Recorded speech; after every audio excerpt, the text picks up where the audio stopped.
there. Today we have a very special guest named Sheldon Blackhorse, and he would like to introduce himself. Thank you so much for joining us for our podcast today for Dos Malos. Here we go. Hi, my name is Sheldon Blackhorse. I'm an actor here based in Albuquerque, New Mexico. My tribe is Navajo, and I've been in both in theater and in film, and also in the background in both theater and in film as well. So it's been a wonderful experience, and I'm very happy to be here. Thanks for coming. Yeah. So, what made you want to be an actor? I've always been fascinated by acting, especially in high school. Now, I was never a theater kid in high school, but I've always admired the theater kids in high school, I should say. They always seem to dance to the beat of their own drum and be very independent in their own type of way of doing things. So, after many years of going to study math and science and all throughout college, I finally got the chance to take a theater class here at CNM, and that's where I got my start. Just basically from there doing small shows, both for the community college. Now I'm over at UNM studying theater as well, and also got to dwell into the many productions, movies, and overall aspect of just everything in the entertainment industry. And it's a fascinating industry, and I'm hoping to continue my journey through it as well, both as an actor and either as a crew, background crew, producer, writer, just overall be well-rounded in it as much as possible. Awesome. So, who are you most inspired by? I'm most inspired by, well, a lot of native actors as well. Zahn McLaren, who, for those of you, he plays the lead as Joe Leaphorn in Dark Winds, but he's also done many other small roles in several other films as well. Basically, indigenous actors. Graham Greene is one that comes to mind. For those who might not know, he was Kicking Bird in Dances with Wolves, and also the native cop in Thunderheart. And more importantly, also my other inspirations are just the young actors from the show Reservation Dogs. It was a very interesting and kind of an uplifting episode just to see native actors out there performing on screen. So those have kind of been my inspirations as well. Yeah, that's, especially being native, because did you grow up in the tribes and stuff like that? Yeah. So for a time, I lived on the reservation, mainly based in Window Rock, and just living on the res. Riding my bike on dirt roads and stuff was a lot of fun. And then my parents decided they wanted to go back to school, and so we ended up moving here to Albuquerque. And boy, I tell you, that was a culture shock. That was a real culture shock. But I've gotten to know many different types of cultures here in Albuquerque, and also it instilled a little bit of pride to be able to express my culture as well. And so I carry that forward, even from then and even to this day. Yeah, and that's really important because you're talking about the Navajo speakers. Their whole population, everything's kind of starting to die out. Their culture's starting to die out. So it's important to carry that culture if you have it in you, because you want to pass that on. Whether or not you have kids, you want to make sure that the next generation has that knowledge, because what happens when all that's gone? Right. Now, it's also important to not just carry on the culture, but add your own voice to it.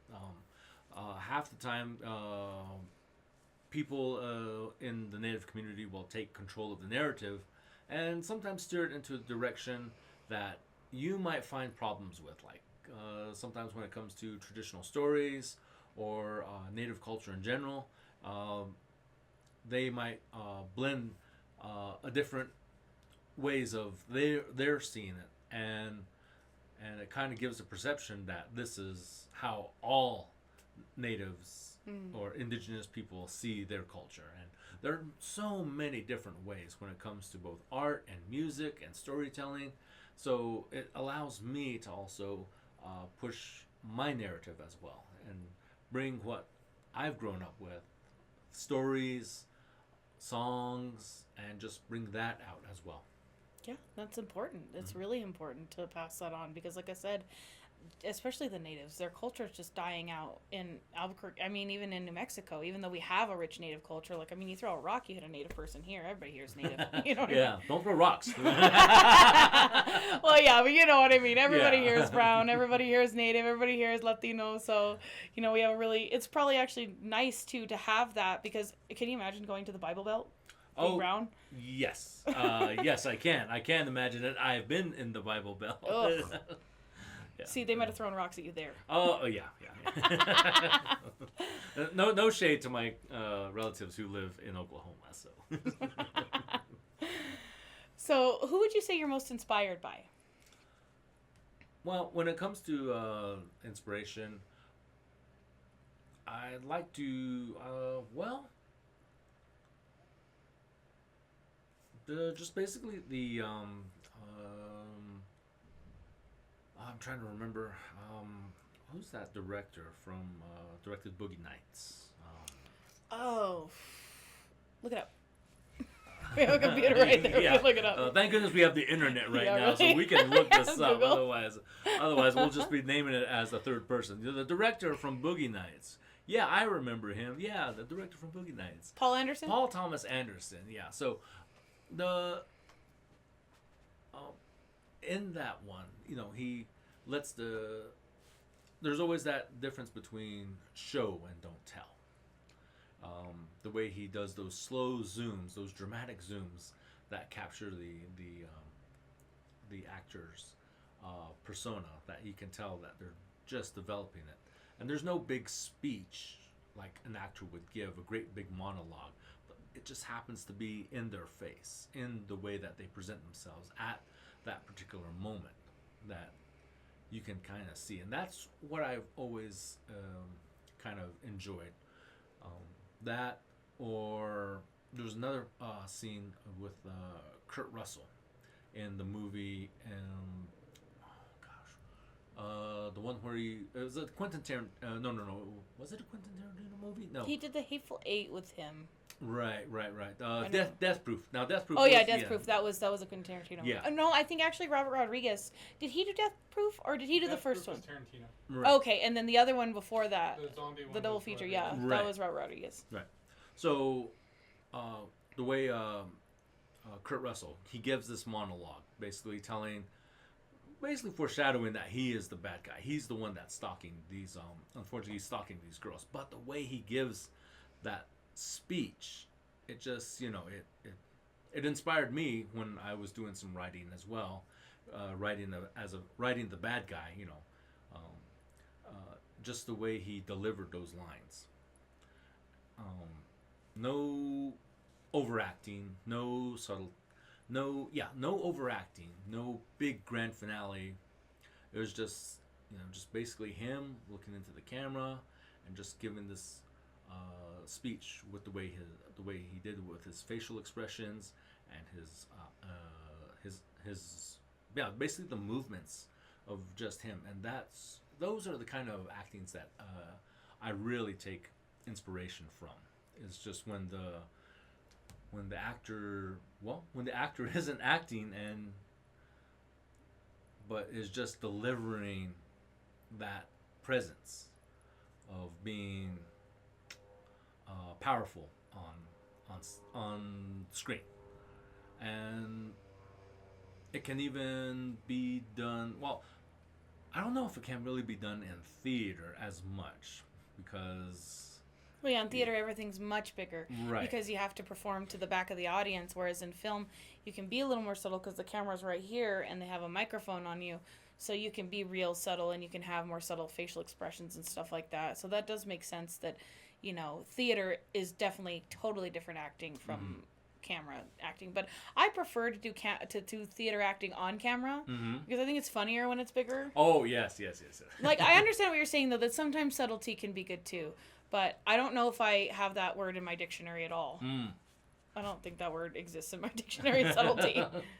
Well, those are the type of things that I try to look for when approaching a role, or when acting out that in the role. It's just the way they carry their voices, and there's the movement of themselves, and that type of energy. Sometimes the subtle changes that actor can do, even on stage, can just add and bring so much life to the performance that sometimes you didn't even know was there. When I'm on stage, one thing that I do is a lot of times I almost feel like I black out. Like I get so into the character. It's like you're so into the moment that you're not thinking about anything else. It's like for me, I'm like in this bubble. Like this is the scene. This is real. This is what's going on. Especially like when I have to cry on stage and stuff like that. For me, I really put myself there. Like I bring that emotion and make it real. So if I'm going to cry, those are real tears. Right. You know what I mean? And it's not that I'm crying about the scene or whatever. It's like I feel something real in my gut and I bring it up. And sometimes it's hard to come back from that too. Sometimes it's like it starts coming out and you're like, and you can't stop. Right. You know what I mean? Because it's real, and you're really crying that hard, and sometimes it's hard to like pull that back.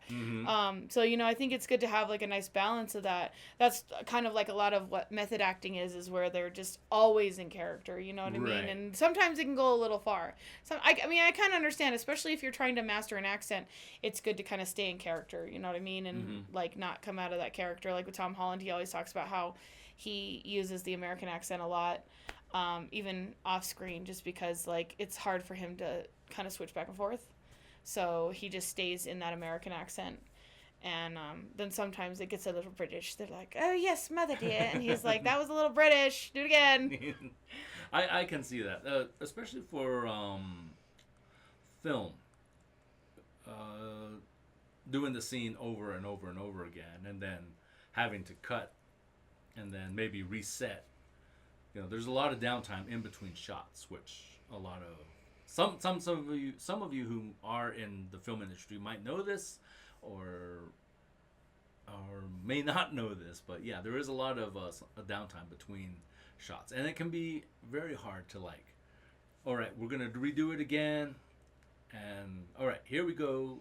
Now capture that moment that you just had. Especially if it's like a big emotional scene. 2 hours ago. Oh yeah, like I noticed one time Vince Gilligan, they were showing behind the scenes with Skylar, where she was after her daughter had just gotten kidnapped. Have you seen Breaking Bad? Yeah. Okay, yeah, obviously.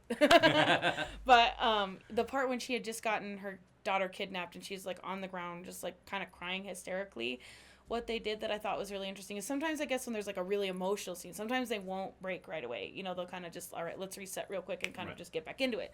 So what they did is they had her sit on the ground and they're like, all right, now just stay in that, think about like your children, like what if this had really happened? And that's actually how Bryan Cranston reacted to when Kristen Ritter was ODing and she was coughing up her vomit. He said that he initially kind of went to go save her. Like that was just his reaction as Heisenberg. He was just so in the moment that his reaction was like he wanted to save her, and then he went, nah, fuck this bitch, because like for a second he saw his daughter, and it really brought like real emotion, like oh my god, I want to save her, and then he went, you know what, no, fuck this bitch, she's trying to steal my money. You know what I mean? And so I think it brought a lot of depth to that scene. Instead of him just being like purely evil, like it really showed that he was still human. Right. And then I think after that moment is when his humanity kind of went. You know what I mean? Which is an interesting character study. That really after that his humanity just went. Right. And it's so interesting how some things can begin as accidents. One of the most famous ones is from the movie The Graduate, right after Dustin Hoffman. Oh yeah, yeah, I know what you're talking about. Where at the end where they just had the film crew just film, and they were just sitting there going, "Are we cutting? What are we doing?" And the more awkward it became, the more like real it is. You know what I mean? Because it's like they're really just sitting there, going, "What are we doing? Are we cutting? What's going on?" And like you're right, I think it's interesting too when real moments happen and when they capture that on screen, and it adds so much more. Because like I said, the real emotion and the real moments are really what make a scene good. And bringing that emotion and making it raw and making it real, then you get your audience to feel it more. And so when somebody's really laughing because somebody messed up or something, or somebody's really like doing something, it makes it more authentic. So I agree with that.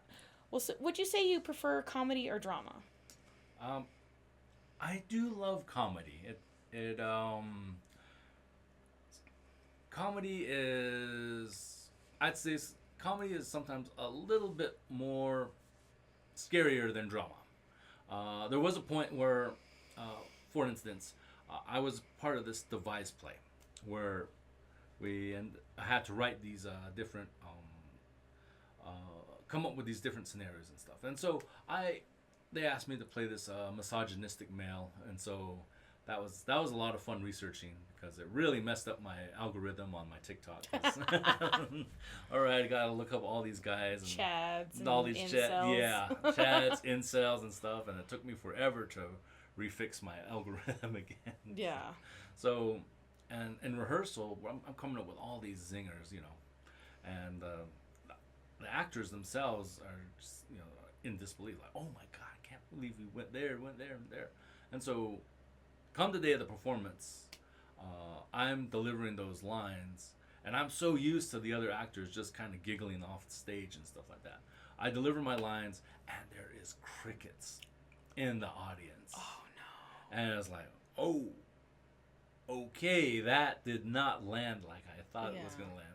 And so, that's sometimes that's the drawback of comedy is like you expect there to be like a punchline or hit that one mark, and it's a scary moment. You don't know whether it's gonna land or not. Right.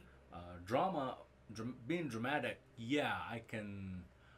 It's easier to lose yourself in that dramatic role. You're. I don't know. I think you can lose yourself in comedy sometimes too, Mm-hmm. because just playing with it and having fun with it and going with the flow and the scene and everything, sometimes you can kind of lose yourself there too. I agree with what you're saying though with drama that like, because like what I was talking about when you bring in that real emotion. There was this time when I was heroine on stage, and it was like that where I had this monologue where I was supposed to cry, and I was pretty much crying the rest of the show, and those emotions were real. And then sometimes after the show, I'd end up under the desk. I was still crying. You know what I mean? And so, like, I get what you're saying. That, like, but here's the thing, too, is that I believe that there's always a little comedy in drama, and there's always a little drama in some comedy. And I think that those two things, like, really balance out. Because you can't just have it heavy the whole time. Right. You need a little bit of relief. Because then it just makes it so much, like, because when the drama hits, it's harder.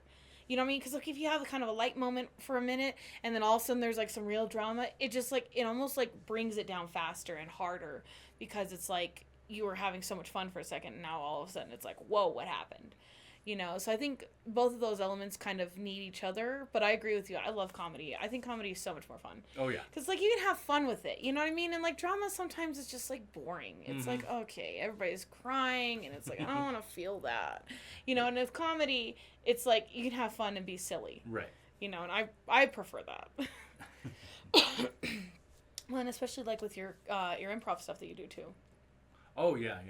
That well, that's the one thing I enjoy about improv is when you get to the point and sometimes the jokes don't land, you just move on to the next stuff, and it allows you to like, okay, that didn't work. Okay, then and sometimes your fellow actors can come in and help save you and stuff like that. Right. So what do you like most about acting?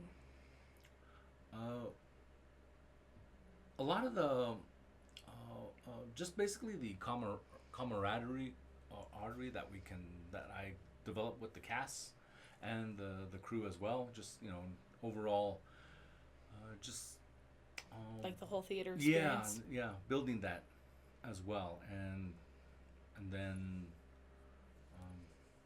sometimes that point when you deliver those lines, and maybe just off the corner of your eye you try to glance to see if did it affect anybody.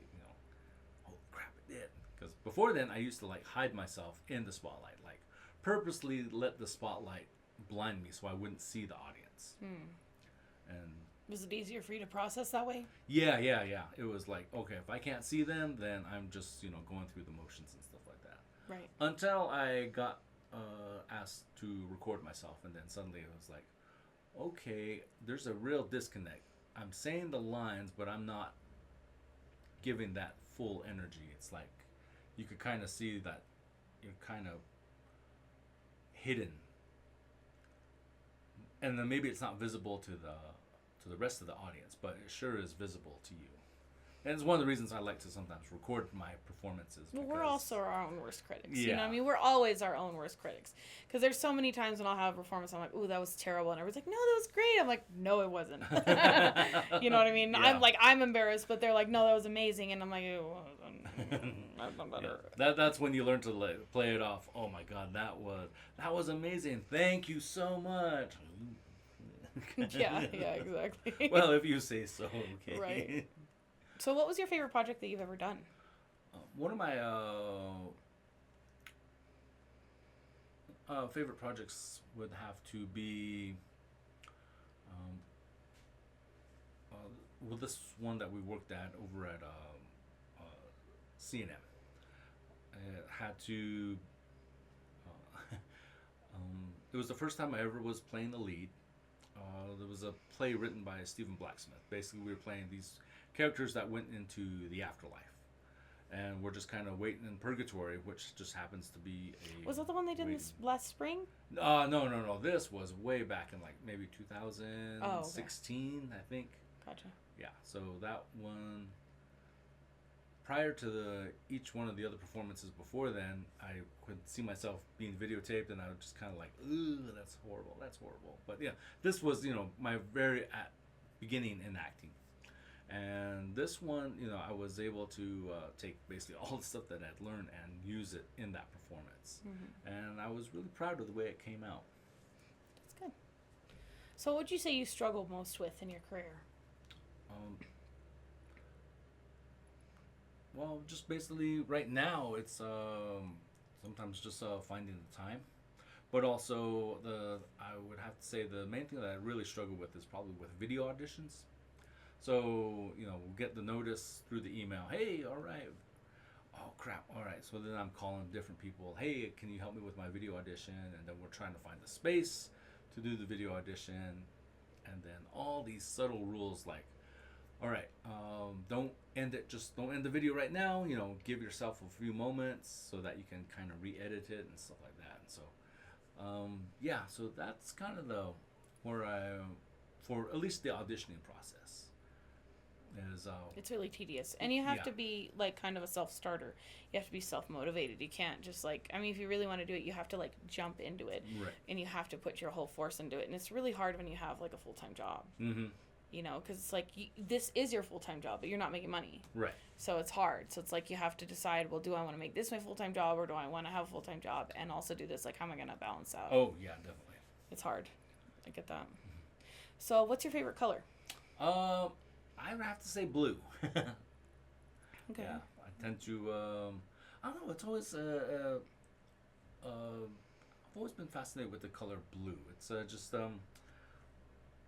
whether it's the sky or whether it's just the different types of shades of blue, it always seems to bring a calmness feeling. Well, yeah, blue's the color of healing, intuition.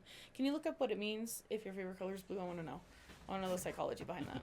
So blue is frequently associated with calmness, trustworthiness, and reliability. Those who blue may be seen as dependable and seeking peace. Interesting. Would you consider yourself kind of a mediator? Yeah, I would.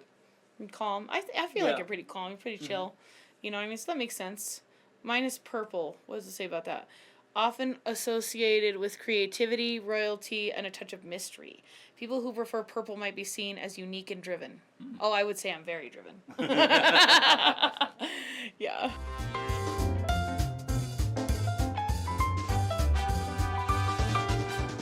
Hi. So, welcome back.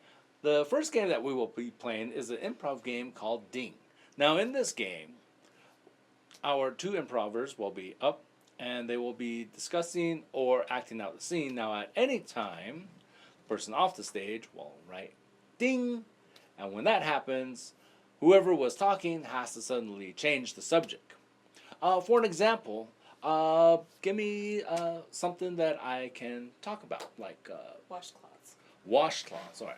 Washcloths are great. Washcloths not only hold the water and allow you to scrub the dishes, but they also mush rough skin along the knuckles and they burn intensely, especially when they're soaking Ding. dry and dusty. That's why I always prefer to use sand as opposed to washcloths, because sand happens to be dry, coarse, and it gets everywhere. Shout out to Star Wars for that one.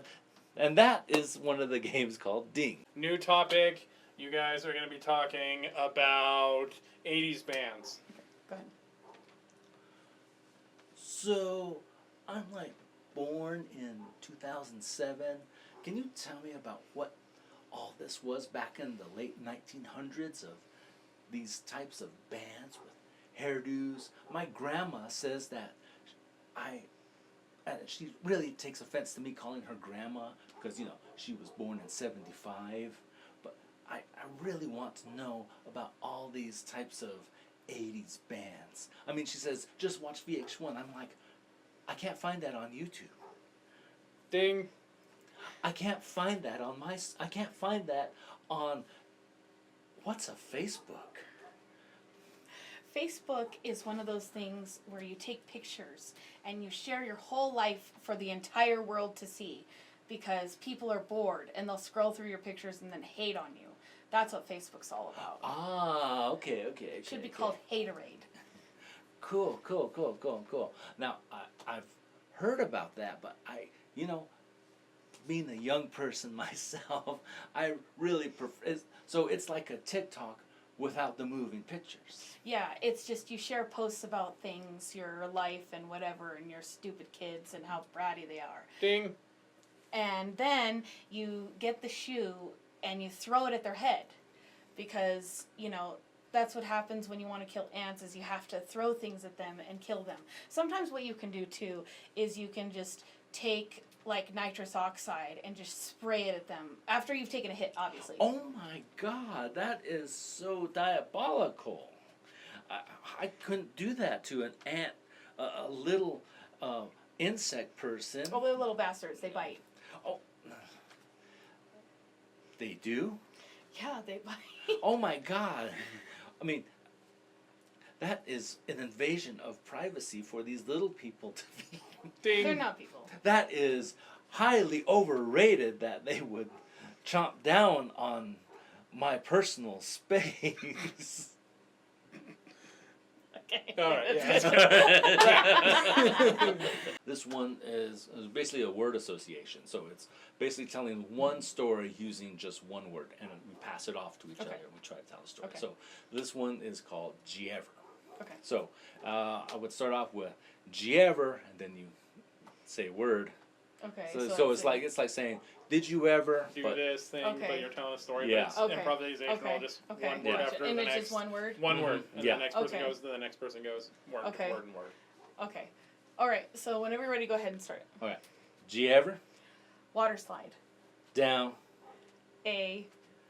hill, On. a, Cliff.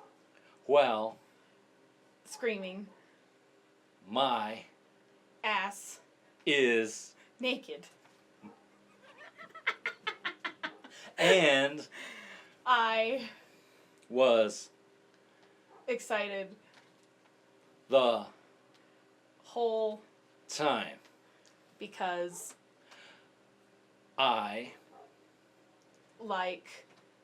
water, In. motion. Good, that's good. And then if it gets too complicated, you can always just start off with, okay, that went, I don't know what else to do, then just Giever. say Giever. Okay. Gotcha. Yeah. Gotcha. So go, you start. Okay. Giever. Kiss, A.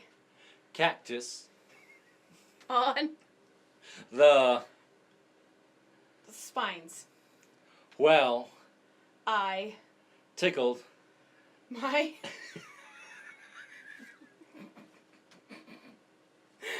ants, In. New Mexico, Oh, meth ants. Sorry. I think that one's done.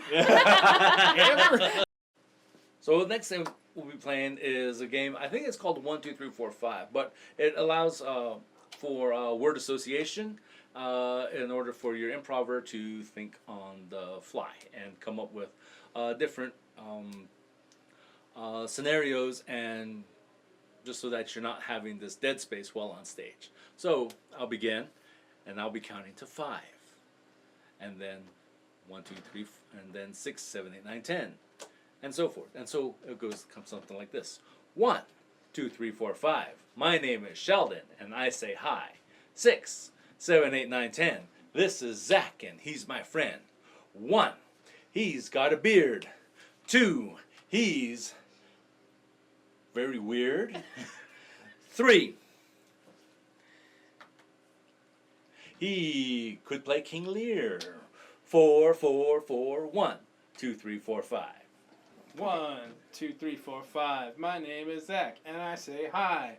5, 6, 7, 8, 9, 10. This is Sheldon, and he's my friend. 1, Sheldon is Navajo. 2, he's ready to go. 3, he likes it when it snows. 4, 4, 4, 4, 4, yeah. Hi, so the next improv game that we'll be playing is a game called Blues. Now in this game we will have a blues beat, like so. Right, and after that, our improver will have something to sing the blues about. And that is based on our audience suggestion, or in this case, the host's suggestion about what this person is so blue about. So, what to have the blues? What can I have the blues about? Tax evasion. Tax evasion. Okay. All right. So we'll start out with a beat. Well, it's April 15th.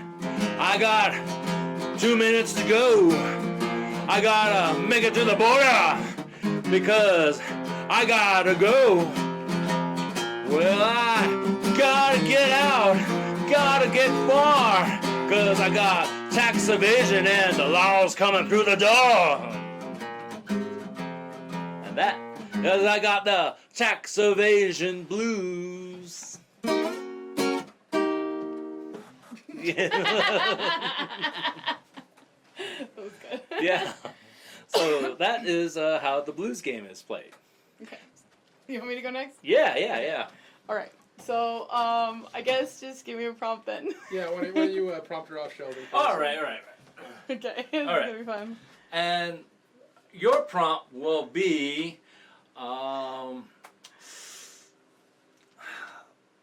undercooked potatoes in the burrito. Okay. All right, here's your beat.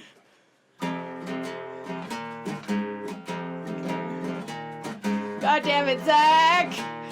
I'm so blue because you fucked up my potatoes in my burrito.